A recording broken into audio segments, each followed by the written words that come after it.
Assalamualaikum warahmatullahi wabarakatuh. Halo pemirsa setia Sultan TV dimanapun Anda berada.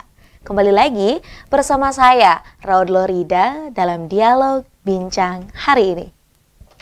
Pemirsa, Peraturan Daerah Pemajuan Kebudayaan telah resmi disahkan pada rapat paripurna 19 Maret 2024. Perda ini diinisiasi oleh berbagai pihak. Dan tentunya dengan adanya Perda Pemajuan Kebudayaan ini bertujuan untuk mengayomi dan menjaga pelaku seni, budaya, ekonomi kreatif, dan UMKM. Harapannya ini dapat menjadikan produk dan juga menjadikan para pelaku tersebut bisa produktif dalam menghasilkan karya-karya seni yang bukan saja bermanfaat, namun juga dapat membanggakan Banten dengan ciri khas budayanya. Namun, ternyata implementasi Perda ini belum dapat dilaksanakan sepenuhnya. Lalu, hal apa yang bisa dilakukan? Saat ini di studio Sultan TV telah hadir narasumber kita Pak Indra Kesuma yang merupakan perupa Banten. Mari kita sapa terlebih dahulu. Assalamualaikum Pak Indra. Waalaikumsalam warahmatullahi wabarakatuh. Apa kabar nih Pak? Baik. Alhamdulillah baik ya Pak ya. Kali ketiga kayak saya di sini. Kali ketiga. Jadi ini bukan kali pertama, tapi ini adalah kali ketiga Pak Indra Kesuma datang ke studio Sultan TV. Tentunya di bincang hari ini kita bakal ngobrol-ngobrol topik yang ini lumayan panas juga nih Pak ya, lagi rame nih Pak.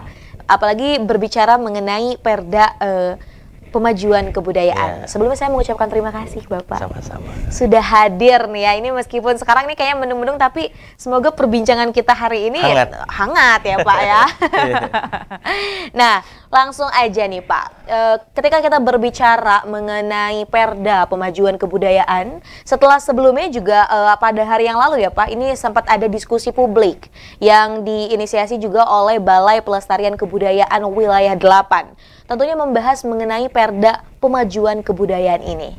Nah, selaku perupa nih Pak ya, perupa seni di Banten, tanggapan Bapak tentang Perda ini seperti apa Pak?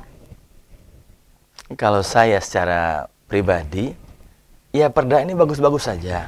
Bagus, sangat bagus. Dengan adanya Perda mungkin akan membuat kegiatan menjadi tertib.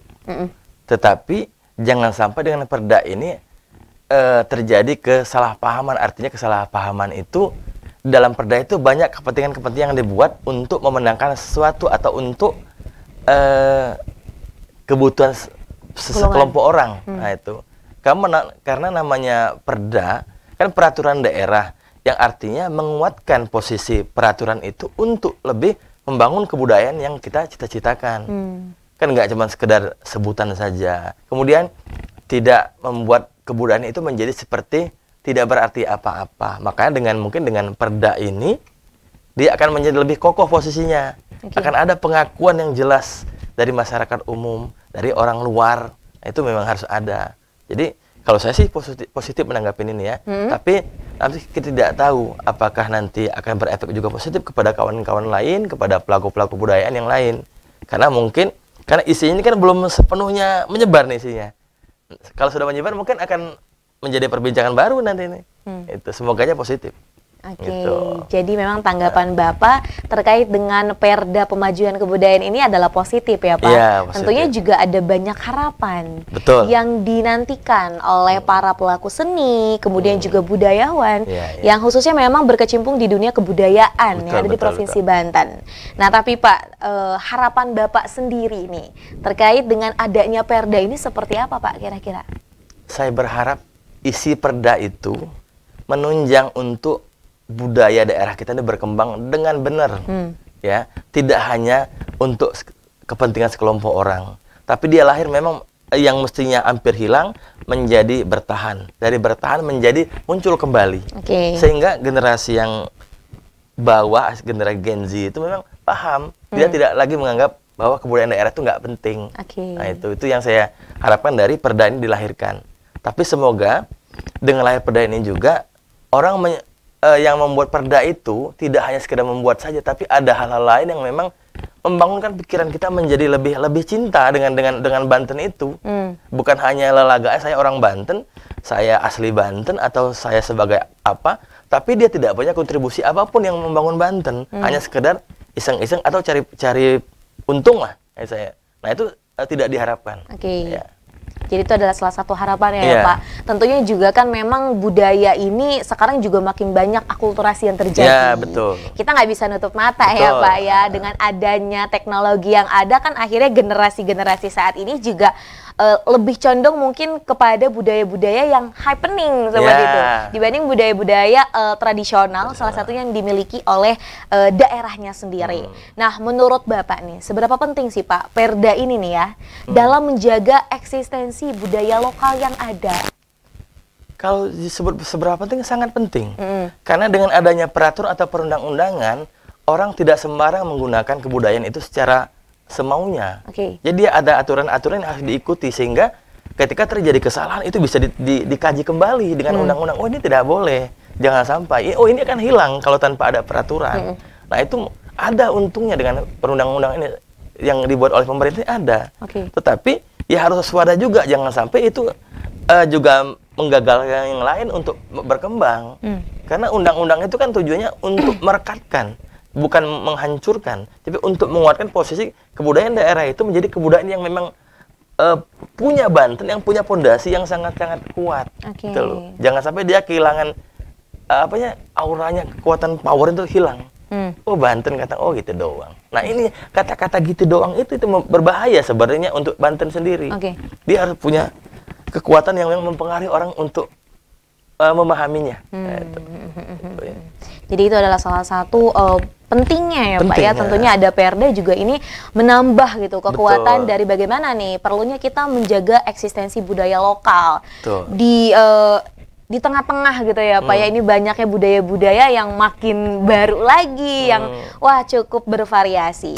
Dan kemudian Pak, ini kan ngomong-ngomongin Perda pemajuan kebudayaan, sebenarnya ini sudah diinisiasi dari tahun-tahun sebelumnya ya Pak? Iya, sudah. Memang sudah berapa tahun ke belakang mau dirapatin lagi, didiskusikan lagi, tapi nggak pernah tersosialisasi dengan baik. Belum tersosialisasi dengan baik dan belum terimplementasi dengan baik ya Pak ya. Hingga memang saat ini akhirnya di tahun 2024 memang sudah sah dijadikan Perda, dan ini juga kan sebenarnya menjadi nafas yang segar juga nih Pak ya untuk para pelaku budaya. Nah, kemudian Pak, sebelum adanya Perda ini gitu kan, ini kan pasti juga banyak polemik-polemik yang terjadi. Sejauh ini Pak, bagaimana Bapak melihat hubungan antara kebijakan daerah dan juga upaya pelestarian identitas budaya, Pak?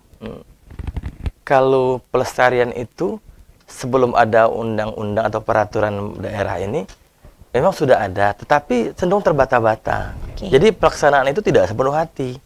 Contohnya ini yang pernah saya datangin, saya pernah datang ke satu daerah di Pandeglang ke selatan lagi, nah daerah mana sampai daerah mana itu?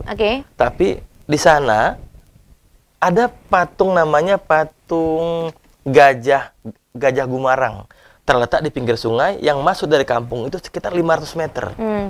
Saya ke sana dengan satu teman itu untuk ngecek kebenarannya, apa iya. Ternyata itu memang ada, dan itu termasuk, kalau menurut saya dalam sejarah itu termasuk zaman Batu Besar. Tetapi di situ perawatan juga atau perlindungannya belum maksimal.